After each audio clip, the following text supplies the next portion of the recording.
প্রিয় ইসলামিক কথার দর্শকবিন্দু, আসসালামু আলাইকুম। আশা করি আল্লাহর রহমতে ও দয়ায় আপনারা সবাই ভালো আছেন। বিয়ের পরে স্ত্রীর সাথে কয়েক বছর সংসার করার পরে স্ত্রীকে আর আগের মতো ভালো লাগে না অনেকেরই। তখন নিজের স্ত্রীকে রেখে অন্যের স্ত্রী বা অন্য নারীকে বেশি ভালো লাগে। নিজের স্ত্রী রেখে পরনারীর সাথে সম্পর্ক জড়ায়। পরনারীর প্রতি দিন দিন আসক্তি বাড়তে থাকে। কিন্তু কেন এমন হয়, বিস্তারিত জানতে ভিডিওটি শেষ পর্যন্ত দেখুন। অনেক ভাই ও বোনের উপকারে আসবে ইনশাআল্লাহ। একজন আলেমের কাছে এক লোক এসে অপরাধীর কণ্ঠে বলতে লাগলো, হুজুর, আমার স্ত্রীকে সর্বপ্রথম বিয়ের আগে যখন দেখি তখন আমার মনে হয়েছিল মহান আল্লাহ আমার স্ত্রীর মতো আর কাউকে সৃষ্টি করেননি।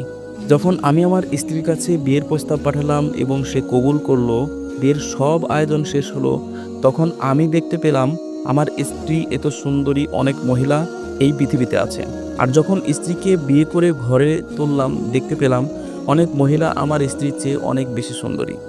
বিয়ের পর যখন কয়েক বছর কেটে গেল, আমার মনে হলো প্রতিটা মহিলা আমার স্ত্রীর চেয়ে অনেক সুন্দরী। হুজুর হুজুর তখন বললেন, আমি কি তোমাকে এর চেয়ে মারাত্মক একটি বিষয় বলবো? লোকটি বলল, জি হুজুর, বলুন। হুজুর বলতে লাগলেন, তুমি যদি পৃথিবীর সব নারীকে বিয়ে করে ফেলো, তখন পৃথিবীর সব নারীর চেয়ে পথের নেকড়েগুলো বা নেকড়ে কুকুরগুলো তোমার কাছে বেশি সুন্দর হয়ে যাবে। লোকটি অধীর আগ্রহে জানতে চাইল, কিন্তু হুজুর কেন এমনটা হবে, সমস্যাটা কোথায়?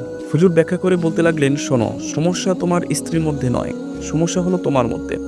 মানুষের অন্তত যখন নষ্ট হয়ে যায় এবং চোখ দুটো যখন লালসায় ভরে যায়, আল্লাহর ভয়, লাজ, শরমও যখন মানুষের অন্তর থেকে চলে যায়, তখন তার চোখ দুটো কবরের মাটি ছাড়া আর কিছুতেই ভরে না।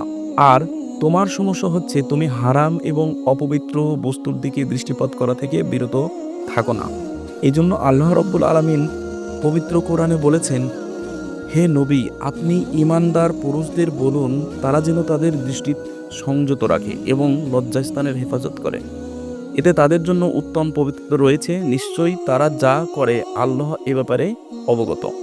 আর ঈমানদার নারীদের বলুন তারা যেন তাদের দৃষ্টি সংযত রাখে এবং লজ্জাস্থানের হেফাজত করে। সূরা আন-নূর আয়াত ৩০। আল্লাহকে ভয় করতে থাকো, দেখবে তোমার সকল সমস্যার সমাধান হয়ে গেছে।